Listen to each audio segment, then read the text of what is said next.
More than half of the work is done, and athletes who love grit and classic CrossFit rose to the top. Moving day started to shift up the leaderboard.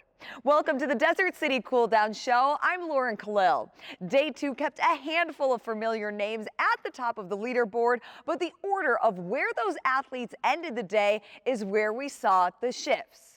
The afternoon kicked off on the Tempe Tourism stage for elites with a mix of engine work and gymnastic skills. I caught up with 10-time CrossFit Games athlete, affiliate owner, and programmer of DCC, Scott Panchik, to talk more about programming Workout 4. We're back here with Scott after day 1. How did it feel seeing your workouts in action? It's been great to see them come to life.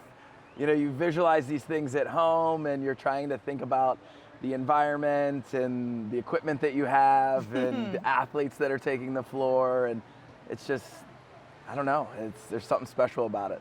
Starting the day with Workout 4, what was the vision behind this and the different implements that you used? Yeah, so that workout specifically, I wanted to try to find something that was a little bit of a longer time domain, and I wanted to tie together some machines where you would get to see some more powerful athletes, you know, hammering away on the machines. There's the big difference between a run on the runner versus being outside and having to carry that body weight. So you get to hammer away a little bit on the machines, but you also have to have the skills to get to hammer away. So if you don't have great rope climbing abilities or great toes to bar, you have to kind of play to those strengths or weaknesses and game the run a little bit based off of those abilities.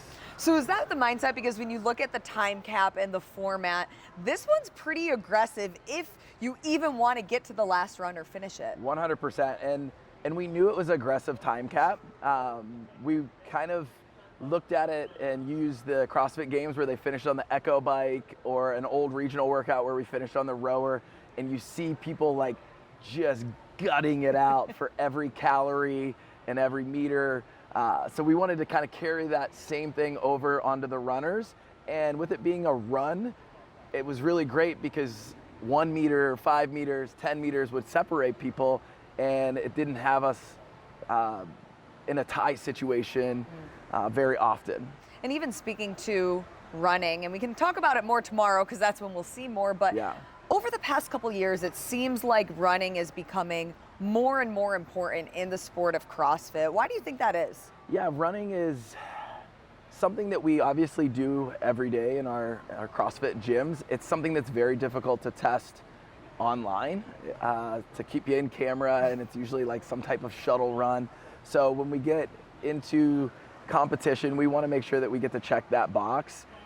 This year, I decided to put 2 runs in, one of them being on a runner, tying it in with a gymnastics movement, and then I wanted to run with a weightlifting component as well. So, you know, traditionally your larger, more powerful athletes are going to be great on the machines, maybe not always the case on the gymnastics. So the little something in there for everybody, and then when you go outside, that larger athlete doesn't have the power to put into the machine. They have to carry that body weight for the course of the 1 mile run. And then you look at the back squats, traditionally a larger athlete is, you know, weight moves weight. So then looking at this one, starting off day 2, what kind of strategies do you foresee from these elites?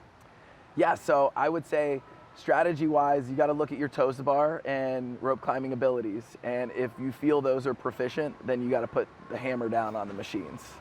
Okay, well, Scott, we'll catch up with you in a bit to take a look at the rest of the programming for the weekend. Yes, can't wait.